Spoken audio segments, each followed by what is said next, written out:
Well, yeah, hopefully, she'll see that when she gets there, because they'll all be talking to her about it. Because those girls, the girls today, like, man, I don't ever miss a women's match now. If the girls are coming out there, I mean, the stuff that they're doing, man, Charlotte and Kelly and Sasha, I mean, these girls are amazing, man. I just did a thing with Bailey, who is another amazing performer in the ring.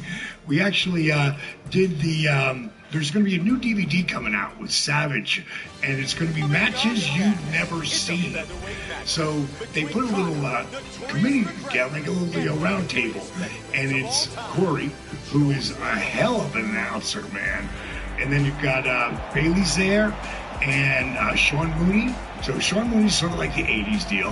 I'm kind of like the 90s deal.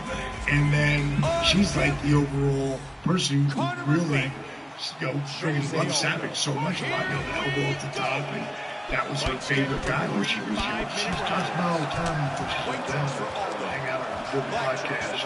Yeah, she's a cool chick. When are they releasing that? Who's releasing that? WWE.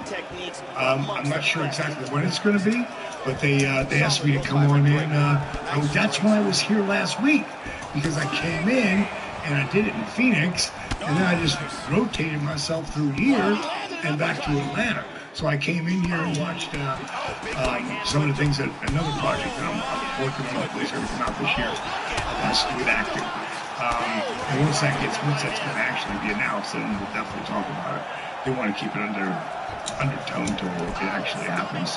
Like, it's going to happen, but until it happens, it's positive bullshit. Jeff Jarrett's going to the Hall of Fame. Oh man, and I was pleasantly surprised that happened. Because there was this little thing there went down years ago, and I don't know any of the details, but I know it came with a little bit of heat. And man, I was like, it went down. Oh, I don't know. I just heard there was a little bit of heat on that side of it. I didn't know what it was. But from who? From the office of him, I thought. Oh no, I didn't know. But I didn't know anything about it. I heard about it. I was thinking, man, when is he going in? And I was so glad to see him go in, man. Because I talk to Jeff all the time. We're not all the time, but we're texting, and he'll be tweeting because he does my program, and he feels good with it. So that guy's got some stories. So I'm really gonna be. Man, when I first broke into business, '89, Andy Rookie of the Year, hell, I worked for 2 months here in Sportatorium, and that's when Jarrett had bought the territory from Fritz Von Erich. Right. Well, Jeff was pretty much the lead babyface other than Jerry Lawler. Sure. Lawler, Lawler. But he was the top babyface. He brought me in. I immediately started feuding with Jeff Jarrett. Now, that's great as grass. You came in feuding with Jarrett? Well, not feuding, but working a lot with Jeff. He was already an accomplished hand at that time. He'd probably been in business 5, 6, 7 years, but who could go up in the business? So, that second generation kind of absorbed things at a higher level. Sure, right. So, we're having these badass matches back in the day. And how old are you then? Shoot, I got into business late, earlier than you. That would have been when I was 24, 25. Right. So I think Jeff's a little bit younger than me, but he started sooner. So, man, we were having pretty much killer athletic matches and sound psychology, because he was basically calling the matches. He was working white meat babyface. I was a heel. I remember Jim giving me a statement one day in the locker room after the match. He goes, "Hey, man," he says, "you look kind of snug out there." He didn't like, "Hey, man," a little bit. I wasn't smart to it, so I just said, "Yeah, man." I said, "Man, just bring it back if you want to." Because that's the way I worked. I didn't know that he was saying, "Hey, man, could you lighten up a little?" Right. Anyway, and then all of a sudden, he has his career, then goes back and starts TNA. Right. Starting TNA, another major wrestling company where a lot of men and women can still work and have jobs. Now, I don't know if he's still part of that, but he created it, so, 10, 15 years ago?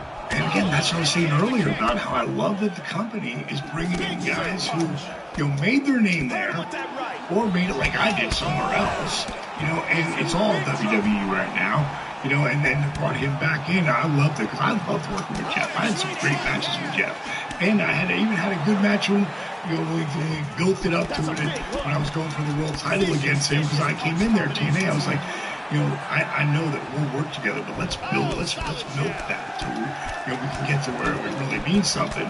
And I love working with him, man. He's great psychology, light on his feet, can do anything. And, it was just a lot of fun. Then you have Hillbilly Jim. I love it. Hillbilly Jim's nickname for me is, every time he sees me, first thing he'll say to me is, "What you up to, you lounge lizard?" That's Hillbilly's nickname for me because I'll always be in the lounge. This back in my days on the road. I was always in the lounge at the hotel, having my whiskey, my Crown Royal, and Diet Coke, and that's where I'd be. Every time he come through, that's where I was at. So Hillbilly Jim, you're talking about years, man. Talk, dude. And it's not a classically trained worker, a gimmick but guy. Over, dude. Oh no. He was over, super over, larger than life. Yes, and a big son of a bitch. Yeah, dude. Here's the thing. Had a small waistline, had them barn door wide shoulders. He didn't go. I'm sure he worked out a little bit. Dude, probably clean, and just looked into me. Total beef frame. Right. So, but just corn fed. Right. Yeah, I was super happy to see him go. But dude, he's one of those guys got a gift of gab. He always got a promo, and he'll just rope you in. And I don't know what he's doing right now, but he's just selling or whatever he's doing. He can sell. He can sell an Eskimo ice cubes. Right. He comes in. He's a bigger than life character, and I was so when you see something like that's been so many years in the making. Like God, when was that? The 80s, right up into maybe 88, 89, man. And for him to finally get that call, it's pretty sweet. And you know what? He's a Hall of Famer. He was a Hall of Famer before he was a Hall of Famer. When he was on the bus, and I love seeing him at the different shows and stuff to the show. Yeah, he's got a charisma about him. I don't know what it is, but he's got some kind of charisma about him. I remember when they were showing on that montage or that vignette that they make of him when they kind of pulled him out of the crowd and he's out there and the Hulk's flexing up and he's trying to flex up. It's like, dude, how can you not like that? He just, he got a big smile out there, man. And, that was the thing. He didn't have to be the greatest worker. He was a great personality out there. And again, he was over big time. That's the thing about it. Whether you're an over-the-top character, a hellacious worker, a little bit of either one, a combination of both at a large degree or whatever, you just have to have some type of quality that people can identify with you. Right. He did. Yeah, absolutely. Dude, you going down to WrestleMania 34? Hell yeah. You doing WrestleCon? I'm going to be at WrestleCon. I'll be there Friday and Saturday. What time's your spot? I don't even figured that out yet. Gilbert, who booked me on that this year, I've been doing all my bookings with him. Do you know Gilbert? Gilbert's a great guy, man. He hooks me up with Comic-Cons and all sorts of stuff. And so he works with Stinger too. And Lita works with Lita, so she's going to be over there. I think Trish is going to be over there in the same section I'm going to be in. Dude, it seems like anybody's going to be there. I know a lot of WWE people are going to be at Access, but I know a lot of former WWE people and everybody else from different worlds is going to be at the WrestleCon. Well, anybody that the company brings in, because they'll bring me in, and I'll go over there and do whatever they want me to do, and I love being involved at the Access. Just way more money to be made over at the WrestleCon, but I do them both, and I love doing one down there. Like I was even going to do a DDP workshop this year, but I decided I ain't doing it. I'm gonna just focus. I want to have a good time this year. Last year was great. I had such an awesome time, but I was busy every second. And this year I'm only going to do the WrestleCon Access. What made you so busy? I had first I bring up my people. I had like 40 people there who came down, but I still went and did. I did WrestleCon the one day. I did a couple Access. I did a bunch of interviews. When people ask me, they say, like, I just said just last night, someone said to me, so, on the set I was on, I'm like, so what's your favorite moment, man? I said, Hall of Fame. That was my favorite moment because I got to thank all the guys that, that helped me get there, and it was as you know, because you were there, it was a hell of a ride. It was a lot of fun, and to be able to get there. And what's funny is, you're not supposed to get more than like 10, 15 minutes of talk, So when I wrote it, I had about 22, 23 minutes. And Foz, Foz, right? He's one of the writers, and he comes up to me like, and I was just walking to go to catering or whatever I was walking to. And Foz is walking by and says, "Hey, DDP," he goes, I'm your writer. I'm going to help you write your speech. I said, "Foz, do you think this speech wasn't written 2 months ago?" Really? You think I waited the last minute? He goes, "Oh, no. He goes, but if you want, I'd like you want to run it by me." He goes, "So how long is it? Like 10, 15? I went, 22, 20, 23. I really think it might be 25. And he goes, "Oh, man, they don't like anybody to be longer than like 10 or 15. I'm like, okay, all right. So I go upstairs and I start stripping, and I finally get it down towards around 16, right? And Foz calls me. He goes, "Hey, Dave." He goes, "You know what? I want to come up. I want to hear your original. You want to hear my original?" He goes, "Yeah, I want to hear your original. I want to, because I know you've been working on it." I went up there. He got done with it. He laughed, got teared up. He went through the whole battle of emotions like I did, and he goes, "Don't do anything." Now, I just spent like 4 hours rewriting the damn thing. And then he called me up and he said, "Oh, Kevin Dunn." He said, "Don't go over 30. You go do your thing." He goes, "Don't go over 30 though, bro." And because when I did it for, it was like 26, 27. And I'll tell you the biggest person I really love Dave, because I think we spent a lot to her, was Dusty's wife, Michelle. Yeah. Because I know, like, think about this, bro. 1989, 90, I'm working with Florida Championship Wrestling, and Dusty is, he's taking me under his wing. And, I'm learning so much. And then he leaves at some point and goes back to the WWE. He does the polka dot thing. Now, this is Dusty Rhodes, a guy who, and back then, them boys were running on the road where they could have been doing 5 days a week. Saturdays and Sundays, they got double shots. So when is it, and there's no cell phones, and Dusty don't call back anyway. But every once in a while, I would call, just to call the house and try to time it when I thought he might be home. And once in a while, I'd catch him. But other times when I didn't catch him, and I didn't call that much, because I call it being pleasantly persistent.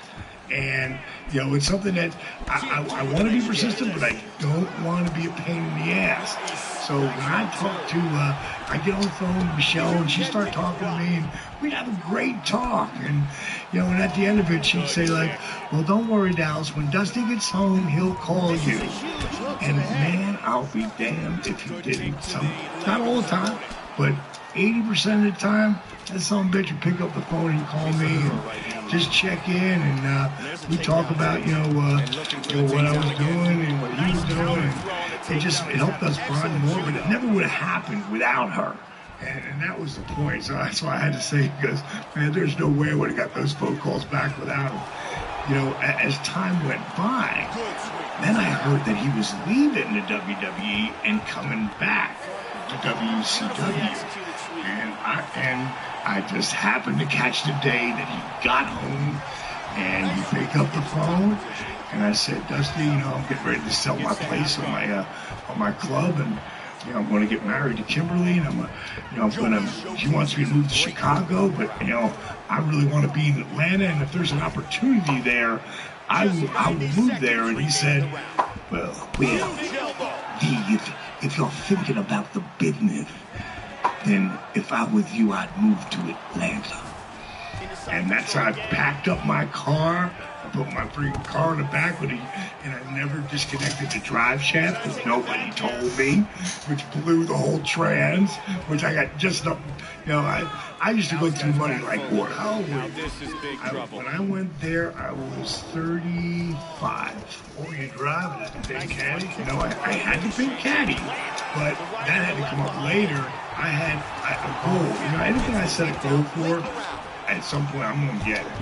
And I love the Mercedes 380S, 380, I think it was an S, might have been L, I don't know, but it was that convertible.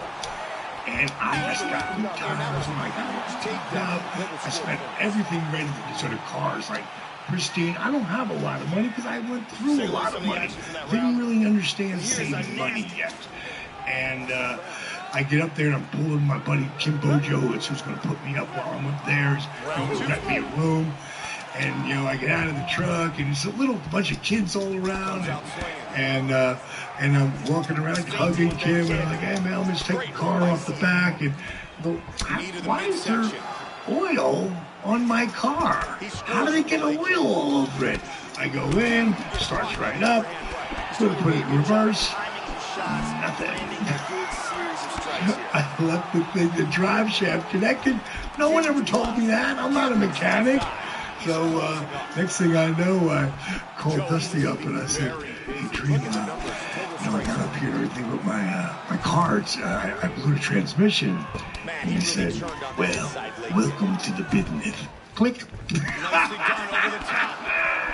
Like, figure it out. Click. How much cost the transmission? Oh, like $1,800. It's ridiculous, you know. What year was that, Caddy? Caddy was a 62. Where did you find it? I found it in Fort Myers, Florida, and it was not in the greatest shape. So I took it and I found, the guy, the body guys to do it, and cleaned it all up. And at the time, originally, it was white, and I wanted the pink Cadillac convertible. And 62 was a really cool year because I had the fins, but not the big fins like 59. But I had the fins upper and lower on that, and I redid the interior, redid the exterior, everything. And that car would drive me around for damn close to 10 years. You made it sell it? I had to sell it at some point because it was the worst wife I'd ever had at that point. Hey, I was watching WrestleMania the other day, and I watched part of WrestleMania 1, 2, and 3. I watched the Savage Steamboat match again. I watched that match 3 times back to back. Great. 3 times. Great. Just the other day. Yeah. And 2 times I just listened to the commentary and watched the match. And Jesse and Gorilla were on fire. Yeah. I don't know who could call that match any better than how they did and how they set it up. And Jim Ross is my favorite announcer. Oh, I agree. But Gorilla and Jesse for this time, for that time, day and age. Right. And Jesse was So on fire. So high. And old Gorilla. And, he was always kind of rooting for the heel. Man, you idiot. Always getting mad with the baby face, seemingly cheated, gaining upper hand, questionable tactics. Referee Dave Hebner always slow on the count, out of position. Listen to that match. Watch that match back again. And then I watched it with just 0 sound. Which was the WrestleMania that you drove the car to? 6. Because, dude, I saw that WrestleMania. Who were you driving in there? That's when you had that big bushel hairstyle. Yeah, right. And I had the diamond glasses on, and I had the little chauffeur's cap. Let me go back to how that happens. But, dude, at some point, didn't you think, hey, man,